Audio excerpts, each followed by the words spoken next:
it's useful to talk to people that you don't agree with.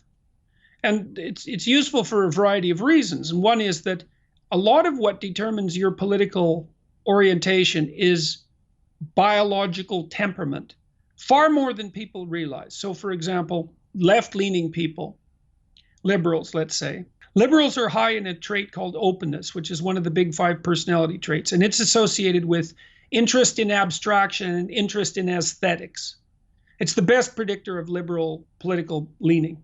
And they're low in trait conscientiousness, which is dutifulness and orderliness in particular. Whereas the conservatives are the opposite. They're high in conscientiousness, they're dutiful and orderly, and they're low in openness. And that makes them really good managers and administrators, and often businessmen, but not very good entrepreneurs. Because the entrepreneurs are almost all drawn from the liberal types. And so these are really fundamentally biologically predicated differences. And you might think about them as different sets of opportunities and limitations, and certainly different ways of screening the world. And each of those different temperamental types needs the other type. So economically speaking, for example, we need liberals to start businesses and we need conservatives to run them. And the conservatives are too conservative. So if they are running businesses, they have a bitch of a time with innovation.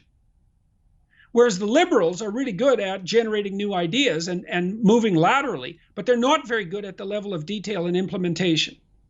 And so if you start understanding that this is a diversity issue, let's call this a diversity issue.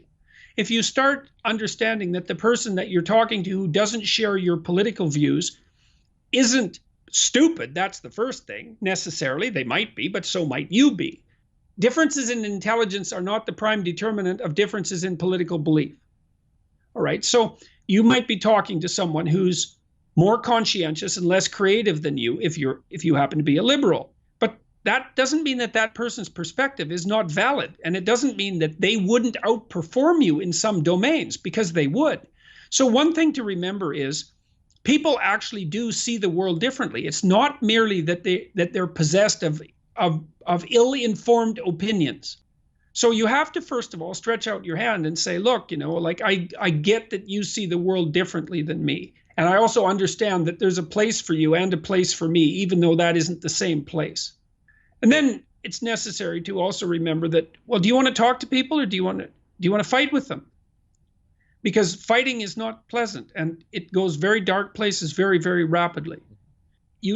The whole point of a democracy is to continue the dialogue between people of different temperamental types so that we don't move so far to the right that everything becomes encapsulated in stone and doesn't move, or so far to the left that everything dissolves in a kind of mealy-mouthed chaos.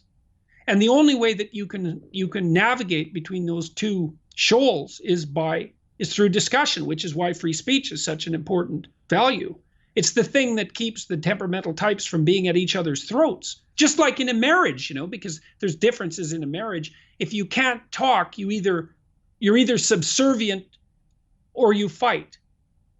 Well, that's just no good. So part of it is have some respect for people that are different than you, which is, of course, what the radical leftists are saying, but they don't identify the real differences.